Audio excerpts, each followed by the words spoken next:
যে এক ছেলে বলেছিল আমাদেরকে মেসেজ করে যে আমি একটা মেয়েকে খুব ভালোবাসি হুজুর, তাকে বিয়ে করতে চাই।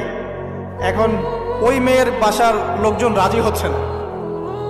তো এই ছেলের মধ্যে কি চেতনাটা কি, সে প্রেম করছে ঠিকই, হারাম অ্যাফেয়ার্সে আছে ঠিকই, কিন্তু সে তাকে বিয়ে করতে চায়, ওটা হালাল করতে চায়।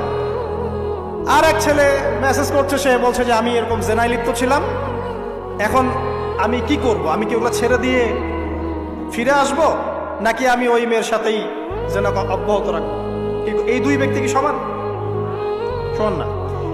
এটাই বোঝাচ্ছি আপনাদেরকে। দেখুন, চার শ্রেণীর মানুষের কথা নবীজি বলেছেন। এক শ্রেণী হচ্ছে সেই ব্যক্তি যে নিজে সুদ খায়। কারা কারা খাই? এবার হাত উঠান, কারা কারা খান? আলহামদুলিল্লাহ। দ্বিতীয় শ্রেণী যারা খায় না কিন্তু মানুষকে দেয়। আচ্ছা। তিন নাম্বার, খায়ও না,